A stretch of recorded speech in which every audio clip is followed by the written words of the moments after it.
उसके बाद आपका आता है टाइप्स ऑफ फूड चेन। तो 2 टाइप्स की फूड चेन होती है। Number 1 is grazing food chain and number 2 is detritus food chain. So number 1 is grazing food chain. Okay, तो ग्रेजिंग फूड चेन क्या होता है? ग्रेजिंग फूड चेन एक्सटेंड करती है प्रोड्यूसर्स से through herbivores to carnivores. Okay, मतलब जैसे अभी आपने कुछ देर पहले जो एग्जांपल्स पढ़ी वो सारी आप ग्रेजिंग फूड चेन में डाल सकते हो एक्सेप्ट एक्वाटिक वाली। ठीक है, तो ये एक्सटेंड होती है प्रोड्यूसर से through herbivores to carnivores. Okay, जैसे फॉर एग्जांपल ये छोटी सी एक मैंने फूड चेन बनाई, जैसे ग्रास है उसको कौन कंज्यूम करेगी? गोट, दैट मतलब जो कि क्या है प्राइमरी कंज्यूमर, और उसको कौन कंज्यूम करेगा? मैन, जो कि आपका इधर सेकेंडरी कंज्यूमर्स। तो आप यहाँ पे और भी एग्जांपल लिख सकते हो, जैसे ग्रास है, जैसे अभी पहले लिखी थी ग्रास हॉपर, फिर फ्रॉग, स्नेक, ईगल, वो जो बड़ी बड़ी फूड चेन्स हैं वो सारी आपकी किसके अंदर आ जाती हैं? ग्रेजिंग फूड चेन के अंदर। ठीक है, ये नॉर्मली कौन से साइज़ की होती है? लार्ज साइज़ की। These are large sized food chains. Okay, number 2 is detritus food chain. तो डेट्रिटस फूड चेन क्या होता है? ये किससे शुरू होगी? ये शुरू होती है डेड ऑर्गेनिक मैटर से, क्योंकि डेट्रिटस लिखा हुआ है। तो ये किससे शुरू होती है? It begins with dead organic matter, और इस डेड ऑर्गेनिक मैटर को खाने वाले हैं प्रोटोजोन्स। देन प्रोटोजोन्स को आगे कौन कंज्यूम करेगा? फंजाई या बैक्टीरियाज। ठीक है, तो ये होती है आपकी डेट्रिटस फूड चेन। ये नॉर्मली क्या होती हैं? Small sized. ओके, अब यहाँ पे एक बहुत इंपॉर्टेंट पॉइंट निकलता है कि जो आपका टेरेस्ट्रियल इकोसिस्टम है उसमें जो main source of energy flow है वो कौन सी फूड चेन है? वो है डेट्रिटस फूड चेन। जो आपका टेरेस्ट्रियल इकोसिस्टम है उसमें detritus food chain is the major source of energy flow. जो टेरेस्ट्रियल इकोसिस्टम में एनर्जी फ्लो होता है वो कौन सी फूड चेन से मिल रहा है? डेट्रिटस फूड चेन से। ओके, अब इसी में आपका एक टॉपिक है दैट इज ट्रॉफिक लेवल। हम अभी इतने टाइम से पढ़ रहे हैं फूड चेन में, हमने पढ़ा ट्रॉफिक लेवल। तो what is trophic level? Trophic level क्या होता है? फूड चेन के स्टेप या डिवीजन। जो फूड चेन आप पढ़ रहे हो, ये जो एक छोटे छोटे स्टेप्स हैं, ये एक step is called trophic level. ठीक है, अब जो नंबर ऑफ ट्रॉफिक लेवल होते हैं, मतलब जितने जितने ट्रॉफिक लेवल होंगे वो किसके बराबर होते हैं? Number of steps in the food chain. जैसे अगर आपके फूड चेन में 4 स्टेप्स हैं, 1 2 3 4, तो ट्रॉफिक लेवल भी क्या होगा? T1 T2 T3 T4। तो number of trophic levels is equal to the number of steps in the food chain. अब आपके 2 फंडामेंटल ट्रॉफिक लेवल्स हैं, मीन्स जो कभी भी चेंज नहीं होंगे। फंडामेंटल ट्रॉफिक लेवल्स कौन से हैं? Producers and consumers. Okay, so what is trophic level? It is the division और स्टेप्स ऑफ फूड चेन। ठीक है, जैसे प्रोड्यूसर्स से शुरू होती है हमारी फूड चेन, तो प्रोड्यूसर्स का लेवल या प्रोड्यूसर्स का ट्रॉफिक लेवल इज T1, क्योंकि इसका सबसे पहला लेवल होता है। उसके बाद हर्बीवोर्स हैं तो उसका T2 ट्रॉफिक लेवल 2। कार्निवोर्स में आगे फर्दर डिविजन्स हैं, तो कार्निवोर्स में T3 T4 और T5। ओके, कभी कभार ये T6 तक भी जाती है, तो मोस्टली बोलते हैं कि ज़्यादा ट्रॉफिक लेवल्स नहीं होने चाहिए, इट शुड बी 4 to 5। कभी कभार ये T6 तक भी चली जाती है। ओके, तो ये जो T4 और T5 है ना, ये T4 और T5 जो है, इसको आप क्या बोलोगे? अल्टीमेट या टॉप कार्निवोर। जो अल्टीमेट या टॉप कार्निवोर होते हैं वो आपके T4 और T5 में ही आएंगे। ठीक है, वो बहुत रेयर केस होते हैं जिसमें T6 तक एक्सटेंड कर जाएगा। ओके, अब जैसे ये एग्जाम्पल है, मैंने लेवल्स के एग्जाम्पल दी है, जैसे प्लांट्स हैं, ये आपका फर्स्ट ट्रॉफिक लेवल है। ठीक है, प्लांट्स। देन उसके बाद primary consumers, second trophic level, जिसमें आपके ग्रास हॉपर्स, काऊ आ जाती हैं। ठीक है, then secondary consumers, birds, fishes, wolf, T3, and then tertiary consumers, man या lion, that is trophic level number 4। Trophic level number 4। तो जैसे स्टेप्स कितने हैं? 1 2 3 4, तो ट्रॉफिक लेवल भी कितने होंगे? 1 2 3 एंड 4। ओके, अब इसमें एक पॉइंट आता है दैट इज पैरासाइट्स। तो पैरासाइट्स का कोई भी फिक्स ट्रॉफिक लेवल नहीं होता। Parasites have no fix trophic level. क्यों? क्योंकि पैरासाइट्स प्रोड्यूसर्स पे भी फीड करेंगे, हर्बीवोर्स पे भी फीड करते हैं और कार्निवोर्स पे भी फीड करते हैं, जस्ट लाइक डिकम्पोजर्स। तो इसलिए पैरासाइट्स को हम किसी भी फिक्स ट्रॉफिक लेवल में नहीं डाल सकते, इसे भी ओमिट कर देते हैं हम फूड चेन में से, क्योंकि ये भी प्रोड्यूसर्स, हर्बीवोर्स और कार्निवोर्स पे फीड करते हैं। ओके, जैसे इसमें एग्जांपल आती हैं aphids, leeches, mosquitoes, mites, ticks, ये एग्जांपल्स हैं आपकी कुछ पैरासाइट्स की, ठीक है। बीटल्स भी आप लिख सकते हो, बीटल्स वो भी एक पैरासाइट है, ओके। अब क्या होता है कि जो आपके ट्रॉफिक लेवल्स होते हैं ना, इसके जो ऑर्गेनिज्म होता है, जैसे ये बोलता है कि organism of one trophic level, एक ट्रॉफिक लेवल का organism have the same food habit, जो एक ट्रॉफिक लेवल का ऑर्गेनिज्म होगा उसका जो फूड हैबिट होगा वो सेम होगा। जैसे फॉर एग्जांपल हर्बीवोरी, इसको ले लीजिए आप, जैसे इनको ले लीजिए, प्राइमरी कंज्यूमर्स को ले लीजिए, इनका जो फूड हैबिट है दैट इज हर्बीवोरी, क्योंकि ये किसको कंज्यूम करते हैं, प्लांट्स को। तो जो प्राइमरी कंज्यूमर्स में जितने भी ऑर्गेनिज्म आते हैं उन सब का फूड हैबिट क्या है, सेम। इसीलिए बोलता है कि organism of one trophic level have the same food habit, जैसे फॉर एग्जांपल हर्बीवोरी। लेकिन रिसोर्सेज डिफरेंट हो सकते हैं, but resources could be different. Resources से कहने का मतलब कि सपोज अगर यहाँ पे ग्रास हॉपर है और काऊ है, ठीक है, ग्रास हॉपर किसको कंज्यूम करेगा, ग्रास को, या फॉर एग्जांपल जो बिट्स ऑफ प्लांट्स होंगे उनको। काऊ किसको कंज्यूम करेगी, बड़े बड़े प्लांट्स को, लीव्स को। तो डिफरेंट रिसोर्सेज हो सकते हैं, जैसे लीव्स हो सकते हैं, फ्रूट के सीड्स हो सकते हैं, फ्रूट्स हो सकते हैं, नेक्टर हो सकता है, ग्रासेस हो सकते हैं। मतलब ट्रॉफिक लेवल का जो ऑर्गेनिज्म होगा, किसी एक ट्रॉफिक लेवल का जो ऑर्गेनिज्म होगा या बहुत सारे ऑर्गेनिजम्स होंगे, उनका फूड हैबिट सेम होता है लेकिन रिसोर्सेज डिफरेंट हो सकते हैं। जैसे मैंने इसकी एग्जांपल ली है, मैंने हर्बीवोर्स की एग्जांपल ली है। प्राइमरी कंज्यूमर के जो प्राइमरी कंज्यूमर्स का ट्रॉफिक लेवल है, इसके ऑर्गेनिजम्स का एक ही फूड हैबिट है, दैट इज हर्बीवोरी, मतलब प्लांट्स के ऊपर फीड करना। अब वो रिसोर्सेज डिफरेंट हो सकते हैं, ज़रूरी नहीं है कि वो पूरा प्लांट ही खाएं। कुछ लीव्स खा लेंगे, कुछ नेक्टर भी पीते हैं, जैसे कुछ ग्रासेस खा सकते हैं, कुछ फ्रूट्स खा सकते हैं, कुछ सीड्स खा सकते हैं, ठीक है। So organism of one trophic level have the same food habit. तो मैंने यहाँ पे एग्जांपल ली है हर्बीवोरी की, ओके। सो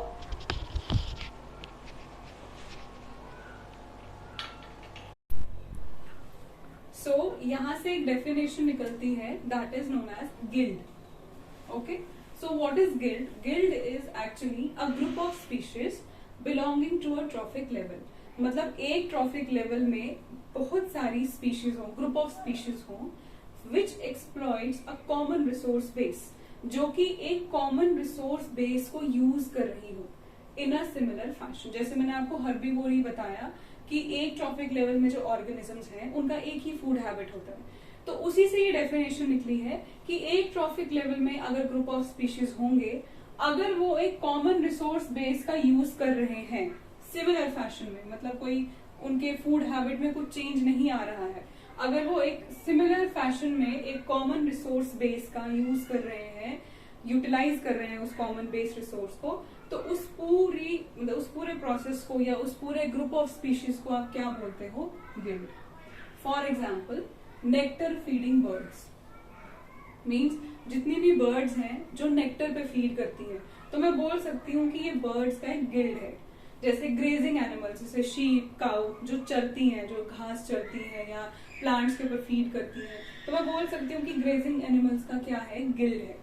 तो what is guild? Guild is a group of species जो कि एक ट्रॉफिक लेवल को बिलोंग करेंगी, चाहे वो हर्बीवोर्स हो चाहे वो कार्निवोर्स हो, जो कि एक कॉमन रिसोर्स बेस को यूज करती है, जिनका फूड हैबिट कॉमन होगा in a similar fashion, okay. फिर आता है कि हर एक ट्रॉफिक लेवल में there is a certain mass of living material. अब आपने देखा होगा प्लांट्स हैं, फिर हर्बीवोर्स हैं, फिर प्राइमरी कार्निवोर्स हैं, फिर सेकेंडरी कार्निवोर्स हैं। तो हर एक ट्रॉफिक लेवल में क्या मिला आपको? मास ऑफ लिविंग मटेरियल। क्योंकि ऐसा तो है नहीं कि किसी भी ट्रॉफिक लेवल में कोई नॉन लिविंग मटेरियल था। हर एक ट्रॉफिक लेवल में आपको क्या दिखाई दिया? Certain mass of living material at a particular time. तो उस मास ऑफ लिविंग मटेरियल को आप क्या बोलोगे? Standing crop, okay. इस स्टैंडिंग क्रॉप को किस में मेजर किया जाता है? As biomass. बायोमास आपको मैं बता चुकी हूँ what is biomass, quantity of organic matter, ठीक है। तो जितना भी लिविंग मटेरियल एक ट्रॉफिक लेवल में होता है उसको आप क्या बोलते हो? Standing crop. उस स्टैंडिंग क्रॉप को आप किस में मेजर करते हो या कैसे मेजर करते हो? As biomass. और बायोमास को मेजर करने के लिए आप क्या यूज करते हो, फ्रेश वेट या ड्राई वेट। ओके, तो यहाँ आपका खत्म होता है फूड चेन। उसके बाद नेक्स्ट टॉपिक आता है आपका इसी में एनर्जी फ्लो में ही आता है food web. Okay, so what is food web? Food web means network of food chains, बहुत सारी फूड चेन्स का नेटवर्क जो कि आपस में क्या होंगी, interconnected at various trophic levels. Food chains का नेटवर्क जो कि आपस में इंटरकनेक्टेड होंगी बहुत सारी ट्रॉफिक लेवल्स से, मतलब अलग अलग ट्रॉफिक लेवल्स आपस में, मतलब 2-3 फूड चेन्स हैं। सपोज अगर ग्रेजिंग फूड चेन है या एक्वेटिक फूड चेन है, 2-3 फूड चेन्स हैं, उन फूड चेन्स के अलग अलग ट्रॉफिक लेवल्स आपस में इंटरकनेक्टेड होंगे। जैसे क्या पता कुछ ग्रेजिंग फूड चेन के ट्रॉफिक लेवल्स एक्वेटिक वाले के साथ कनेक्ट हो जाए, कुछ एक्वेटिक वाले के ट्रॉफिक लेवल्स ग्रेजिंग वाले के साथ इंटरकनेक्टेड हो जाए। तो ये क्या होता है, नेटवर्क ऑफ फूड चेन्स जो कि आपस में इंटरकनेक्टेड होती हैं एट वेरियस ट्रॉफिक लेवल्स, और ये क्या बनाती हैं, एक वेब लाइक नेटवर्क, एक जाले जैसा, जैसे मकड़ी का जाला होता है, वेब लाइक नेटवर्क बनाती है। इसीलिए इस नेटवर्क को आप क्या बोलते हो, food web. Okay, food web क्या करता है, फूड वेब क्या करता है, it increases the stability of ecosystem, ecosystem की स्टेबिलिटी को इंक्रीज करता है। कैसे? क्योंकि फूड वेब है, नेटवर्क ऑफ फूड चेन्स है, मतलब अलग अलग फूड चेन जिसमें है आपस में इंटरकनेक्टेड है, तो thereby providing alternate resources of food, बहुत सारे ऑल्टरनेट सोर्स मिल सकते हैं फूड के, ठीक है, जिसकी वजह से जो आपके एंडेंजर्ड स्पीशीज हैं उनको हेल्प हो सकती है ग्रोथ में। मींस एंडेंजर्ड स्पीशीज को अलग अलग ऑल्टरनेट सोर्स मिल सकते हैं उनके खाने का। तो फूड वेब हमारे इकोसिस्टम को स्टेबलाइज करता है bye providing alternate source of food, thereby allowing the endangered species to grow in size. Okay, food web में एक एनिमल, फूड वेब में एक animal may be a member of several different food chains, मतलब बहुत सारी food chains में, मतलब अलग अलग फूड चेन्स में कभी कभार सेम मेंबर भी आपको दिखाई दे सकता है। जैसे one animal may be a member of several different food chains. Okay, और फूड वेब जो होता है it is more realistic model. अगर आपको कभी भी एनर्जी फ्लो का एक रियलिस्टिक मॉडल स्टडी करना हो then you should study food web. तो it is a more realistic model of energy flow through an ecosystem. सबसे इंपॉर्टेंट पॉइंट फूड वेब का, इट इज नेवर स्ट्रेट। जैसे आपने पढ़ा था फूड चेन स्ट्रेट है, फूड चेन में energy flow unidirectional है, लेकिन फूड वेब में जो चेन होती है वो कभी भी स्ट्रेट नहीं होती, तभी इसका नाम वेब क्यों बोला जाता है, food web. It is never straight. Energy flow में भी एट अ टाइम यूनिडायरेक्शनल हो सकता है, मैं ये भी नहीं कहूंगी कि एनर्जी फ्लो मल्टी डायरेक्शनल है, but at a time unidirectional भी हो सकता है, मल्टी डायरेक्शनल भी हो सकता है।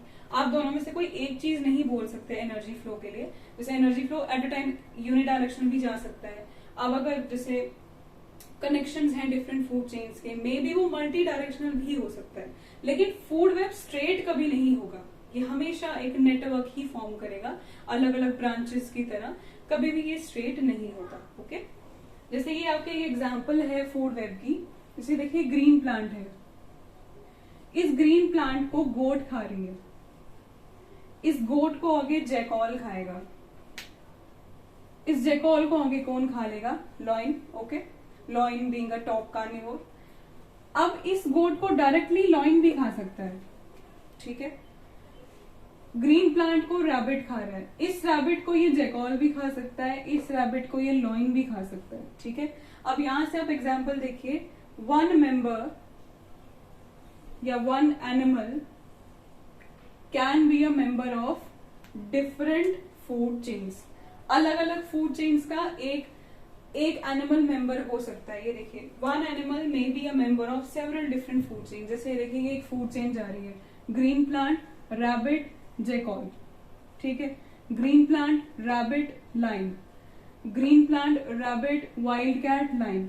तो एक रैबिट 3 डिफरेंट फूड चेन्स का मेंबर बना है, तो यही खासियत होती है फूड वेब की। ओके, अब जैसे देखिए ग्रीन प्लांट है, उसको रैबिट खा रहा है, इस रैबिट को ये जैकॉल खा सकता है, इस रैबिट को ये लॉइन भी खा सकता है, इस रैबिट को एक वाइल्ड कैट भी खा सकती है, फिर इस वाइल्ड कैट को आगे एक जैकॉल भी खा सकता है, इस वाइल्ड कैट को आगे एक लायन भी खा सकता है। ओके, फिर एक और देखिए, ग्रीन प्लांट को माउस खा रहा है, इस माउस को ये वाइल्ड कैट खा सकती है, अगेन इस वाइल्ड कैट को वो लाइन भी कंज्यूम कर सकता है, इस वाइल्ड कैट को जैकॉल भी कंज्यूम कर सकता है। फिर देखिए, इस माउस को एक ईगल भी खा सकता है डायरेक्टली, इसी माउस को एक आउल भी खा सकता है, इस माउस को स्नेक भी खा सकता है, और अल्टीमेटली स्नेक को कौन खाएगा? ईगल। ठीक है, तो ये बहुत सारी फूड चेन्स का ही नेटवर्क बना हुआ है। ठीक है, इसी को क्या बोलते हैं? Food web. ओके, अब फूड वेब का काम क्या है? फूड वेब हमें किस में हेल्प करता है? फूड वेब हमें हेल्प करता है नंबर ऑफ फीडिंग कनेक्शंस बनाने में amongst different organism of a biotic community. एक बायोटिक कम्युनिटी में डिफरेंट मेंबर्स के बीच में नंबर ऑफ फीडिंग कनेक्शंस ही बढ़ाता है। आप खुद ही देख सकते हैं कि कितने सारे फीडिंग कनेक्शंस हैं। लाइक वाइल्ड कैट के पास बहुत सारे ऑप्शंस हैं, वो रैबिट को भी खा सकती है, वो माउस को भी खा सकती है। तो वाइल्ड कैट के पास ऑल्टरनेटिव सोर्सेज हैं। वही बोला गया है कि फूड चेन क्या करता है? Provides alternative sources of food. ठीक है, यहाँ से ये पॉइंट हो गया। और जैसे रैबिट है, वो 3 डिफरेंट फूड चेन्स का मेंबर बना हुआ है, तो यहाँ से ये पॉइंट हो गया कि one animal may be a member of several different food chains. इसके बाद हमारा नेक्स्ट टॉपिक आता है इकोलॉजिकल पिरामिड्स, वो हम नेक्स्ट लेक्चर में करेंगे। Thank you.